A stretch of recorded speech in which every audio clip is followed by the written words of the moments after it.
In recent weeks and months, I'm sure I'm not alone in saying that the state of our world is chaos.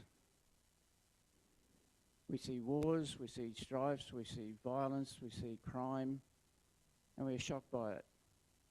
I certainly am. Our world is not the world we want.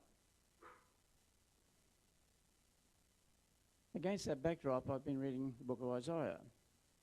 And Isaiah was in a position probably not a lot unlike where we are. Isaiah was writing around about 700 BC, nearly 3,000 years ago. And the world of Isaiah, while it was not the world of our world, it was a very similar world in terms of what he was confronted by. There was a time when the king of Assyria, Sennacherib, followed by his successors, Ashurbanipal, and later on Nebuchadnezzar from Babylon. This is the time of great upheaval around the Holy Land area, where the king of Assyria basically wanted to be the emperor of the world.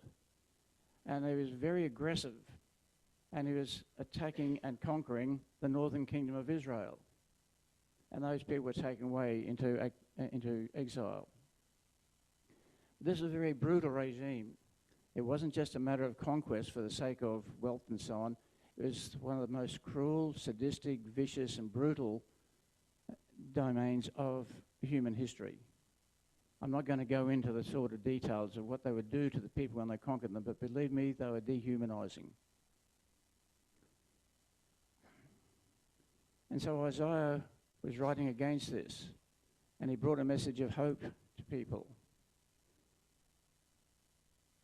He acknowledged the state of the world as being basically rotten to the core. But he also knew there was something more. And Isaiah writes, in what I call the gospel for all times. See, what Isaiah wrote could be seen as the time of Jesus, could be seen as the time of the Middle Ages, could be seen as the times of today. And as I was reading through the book of Isaiah and seeing all the horrors that were being performed and knowing the names of the people who were performing them, somehow or other, the picture of the kingdom of Assyria and the Holy Land, Israel in the north, Judah in the south, all the geography was there in front of my mental eyes. And these ogreish kings of Assyria riding in with their chariots, causing devastation with their superior weaponry. You know where I'm going, don't you? Those pictures faded, and I saw maps of Russia, Kiev, Iran, Trump, Putin. And at times I had to blink my eyes and come back to where I was. But in Isaiah, I see we have the gospel preempted nearly 1,000 years early. See, in the opening verses, like any good writer, Isaiah gives a general idea of what he's on about in a few short words like these. There were people who walked in darkness. They've seen a great light, and a light has shined. And that really, people, is about the summary of the whole entire gospel. Today, walking in deep darkness, I don't think I have to convince anybody of that. Is this a picture that Isaiah paints of our world today? But then he says, yes, iniquity is rampant, but there is a light. And so what I want to do for the next few minutes is to have a look at some of the key statements from Isaiah, ranging over about some 59 chapters, but I'm not going to read them all. But throughout, there's differences in tone that talk about various aspects of the gospel, and I want to focus on three core items that he's brought out and see how they relate against the map of today. First of all, he gives us early in the piece, in chapter 9, a message of the promise that comes from in the gospel. The child was born. Authority rests upon his shoulders. Wonderful Counselor, Mighty God, Everlasting Father, Prince of Peace. This is the promise that has came through in fulfillment in Jesus. And he knew that 700 years early. And if you read all around that chapter, you'll see just how brilliant a description it is of the advent of Jesus. So what are the qualities he's talking about in the promise? The essence of the promise of God is that in Jesus we have the Son. His status is there as having complete authority over all governments. The government will be on his shoulders. And then we see the nature of Jesus. The basis of his ministry was not hate and violence, but it is as a wonderful counselor, one who will guide, one will look after, one will lead you to where you can be for the best for yourselves and for everybody else. And his mode of doing it is through bringing peace. So we see this almighty authority, leading gently, guiding, and bringing us peace. That's the promise of the gospel that Isaiah saw. And it's a promise that's still there today, by the way. But let's compare this Prince of Peace that Isaiah mentions with our princes of today. The wonderful government of Jesus, with all its beneficence, with all its goodwill, and all its love for everybody, against what I'm calling the sham princes of the world today. I call them sham. I couldn't bring myself to just call them the princes of the world. Hence the inverted commas and the word sham. It didn't sit right with me to call them the same name as Jesus has. So I call them the sham princes. So what do? They gather around their tables, have great peace conferences, and they cry, world peace, national security. How often have we heard those phrases from our leaders over the last few years, and in particular in the last few months? But what do? They bomb, they devastate, they ruin, they destroy, they kill schoolgirls, mothers, children, soldiers, even send their own young men to war and kill off 100,000 of them. It's no worries. But you know, one of the most shocking phrases I heard in the last week came tragically, sadly, from the one who claims to be the leader of the free world. Now, please don't get me wrong. I'm not getting involved in partisan politics. I'm not talking about policies or rights and wrongs of going to war or anything else at the moment. Just the character that comes through in the words of the people. And in this one, I was horrified by one phrase. Karg Island, as you've probably heard, is this most important strategic island in Iran, which has all the military installations and the oil deposits and so on stored. And a few weeks ago, in the early raids on Iran, you would have seen this, I'm sure, they took out that island. The American and Israeli forces bombed and destroyed all those facilities. And over the next couple of weeks, the president was boasting about the fact that we have demolished everything on Karg Island. Okay, that's a strategy of war. So far, distasteful, but not heinous. But then, a few days ago, a couple of weeks after they've done this bombing annihilation, the same man was standing there addressing the world press saying, oh, we've had some good hits on Karg. We've had some beautiful hits on Karg. And I'm thinking, what's beautiful about that devastation that's been wrought? The killing of people, the destroying of infrastructures and everything else, no matter who it is. But we've had some good hits. Then he stopped and paused and said, and I think we might give them one or two more hits too, just for fun.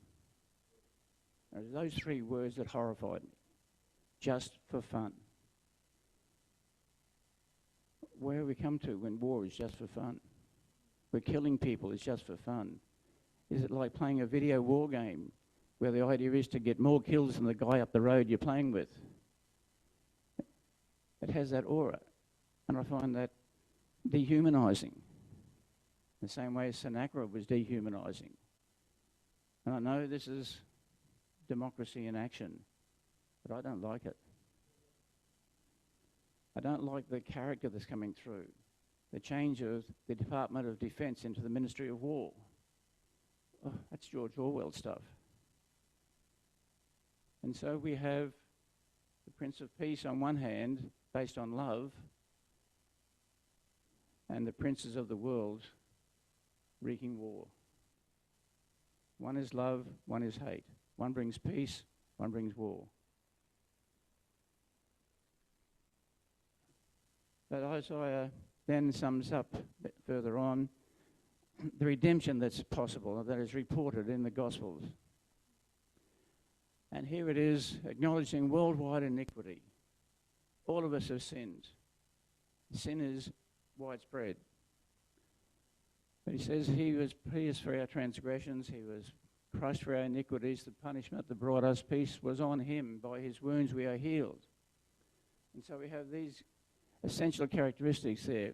We see Jesus' sacrifice, necessary as atonement for the universal iniquity. And he has brought peace and healing. We've heard all this before, and we know it well. But when we compare it with the world today, in Jesus' sacrifice, we see Jesus driven by altruism. That is, the compelling desire to do good for others. That's the meaning of altruism. And the characteristic of altruism, as demonstrated by Jesus, is he sacrifices oneself for the benefit of others. That's what Jesus did.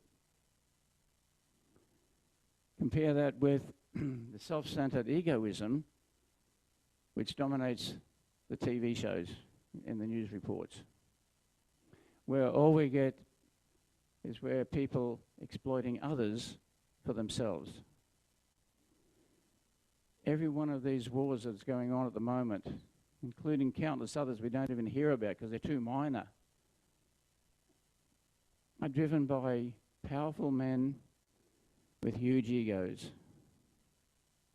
And they will do anything to be seen to be the greatest, the most powerful. I've got the biggest toys, I'm going to use them.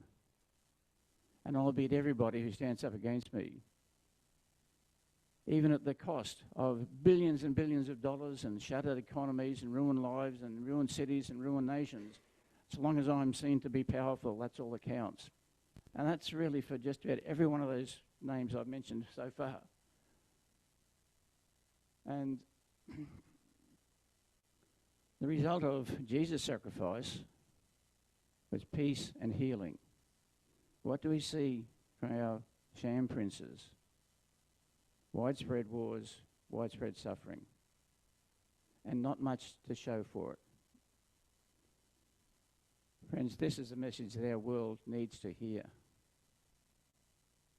Jesus is love, bringing peace and healing. Our world leaders at the moment are driven by egos. Don't care how many people they kill as long as they win. It's horrible.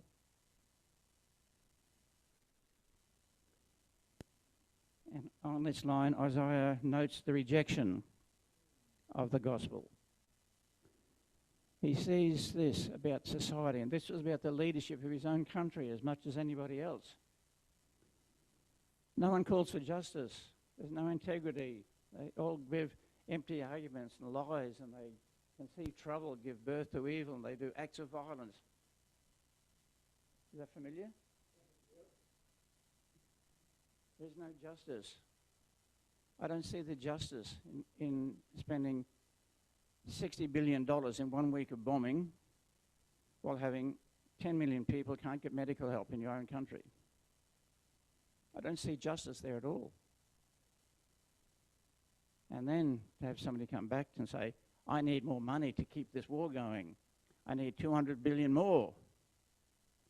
And then his statement echoing his leaders, where he says, it takes a lot of money to kill bad guys. It takes a lot of malevolence to kill anyone. So there is no justice today. There are lies, evil, violence. And he goes on, and what I'm calling now the universal character of humanity, probably, where he lists. Now, you see the numbers of the verses there. I've left out a lot of the words, but just put down a few key points of it all that come out of it. They shed innocent blood, acts of violence. No one will know peace. There's no justice. Truth is nowhere to be found. Just before that it says, truth is abandoned in the streets, in the public square. We have bloodshed, wholesale. And they're just numbers. 160 schoolgirls bombed while they're having their lessons. 47 political leaders assassinated. Soldiers being killed in war. People being damaged.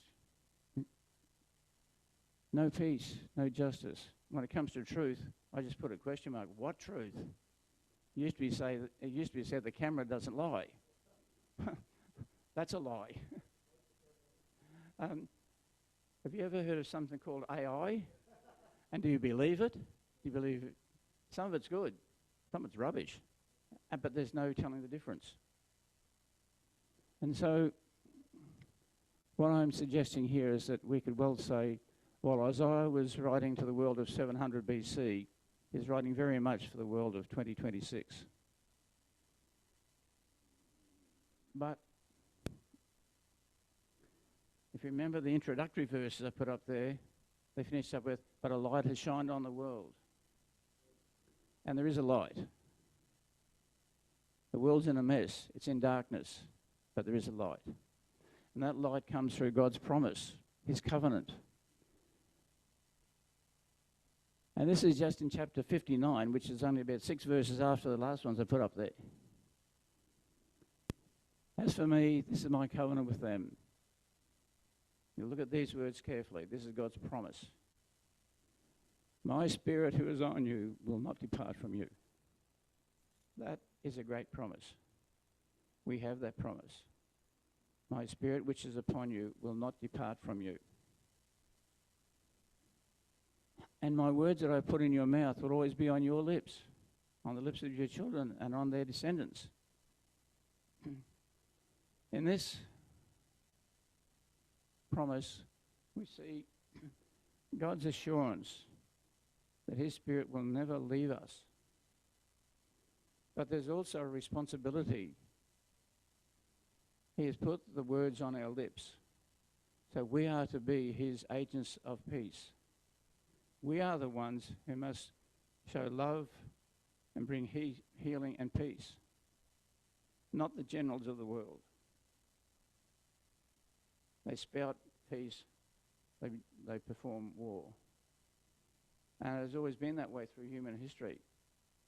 I've studied history. I am an historian. We can go back to Julius Caesar, Charlemagne, Attila the Hun, Napoleon, Stalin, Hitler, and take your pick for today.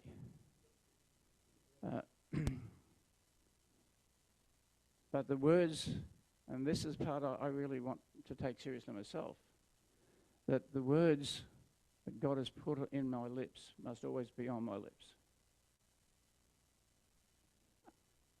And I must always proclaim peace and love. That's our job, people. That's our job. From this time on forever.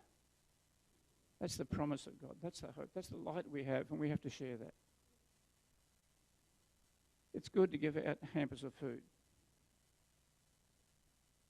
If an occasion to give a free sausage outside Bunnings, it's great, it's good. But what is really necessary is to shine the light of Jesus in the lives of these people. Let's do that. Isaiah is the prophet for today, but Jesus is the need for today. Amen.